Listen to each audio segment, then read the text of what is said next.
It was a peaceful, quiet night. The streets were nearly deserted, bathed in the soft glow of streetlights. Frank, a seasoned FBI agent with over a decade of experience, was driving home after a day so long and grueling it felt like it would never end. His thoughts were on his warm bed, the meal he had waiting in his fridge, and nothing else. But as he drove down that quiet suburban street, the tranquility of the moment was shattered by flashing red and blue lights in his rearview mirror. For most, it might have been a routine stop. For Frank, it was a moment he'd prepared for his entire life, but one he never thought would happen like this.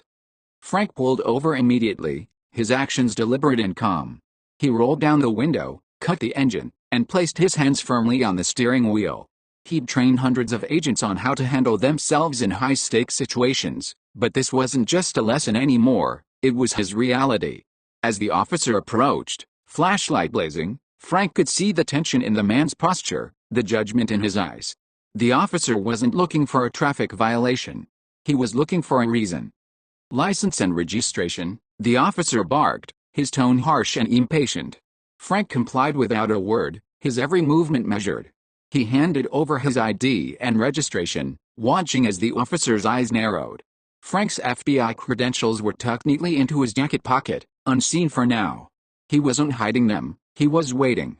Waiting to see just how far this officer would go. "Where are you coming from? Where are you going? Is this your car?" The questions came rapid fire, each one laced with suspicion. Frank answered calmly, his voice steady, but the officer's demeanor grew colder with every response. It wasn't about what Frank was saying, it was about who Frank was. The officer had already made up his mind. Then came the order Frank had been expecting. "Step out of the vehicle." For a moment, Frank hesitated.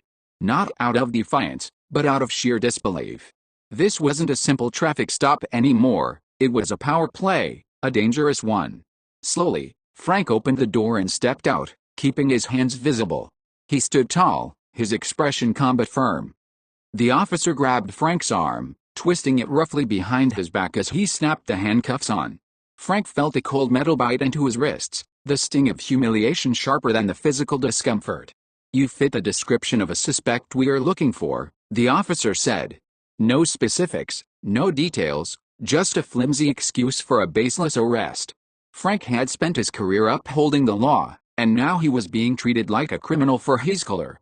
Didn't stop there. The officer began searching Frank's car, opening the trunk and throwing its contents onto the pavement.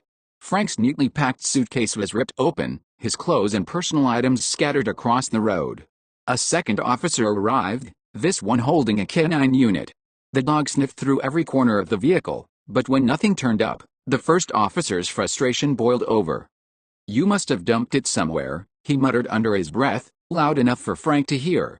Frank said nothing, his silence a quiet act of defiance. But inside, his patience was wearing thin.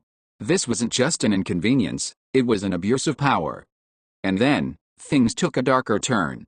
The officer grabbed his radio and made a chilling call. "We've got a suspect resisting arrest. Possible narcotics. Requesting immediate backup." Frank's stomach dropped. The officer wasn't just escalating the situation, he was fabricating it. Within minutes, 3 more squad cars arrived, their lights flashing like a chaotic symphony. By now, a small crowd of onlookers had gathered, their faces a mix of confusion and concern. Frank stood silently in cuffs, his expression unreadable, but his mind was racing. The officer continued his verbal assault, taunting Frank with baseless accusations. "Where's the stash? You think you can just get away with this?" Frank's calm exterior belied the storm brewing inside him. He wasn't just angry, he was determined. This wasn't just about him anymore. It was about everyone who had ever been judged, mistreated, or silenced because of bias.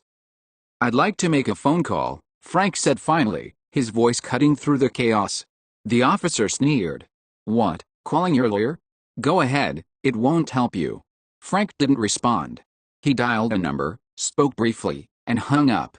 The officer laughed, clearly enjoying what he thought was a moment of triumph. Oh, how wrong he was. Moments later, the sound of screeching tires pierced the air. A sleek black SUV pulled up, its tinted windows glinting under the streetlights. 4 men in sharp suits stepped out, their expressions grim and focused. The lead agent strode forward, flashing his badge. "Uncuff him." Now. The officer froze, his confidence evaporating in an instant. I didn't know, he stammered, his hands trembling as he fumbled with the keys.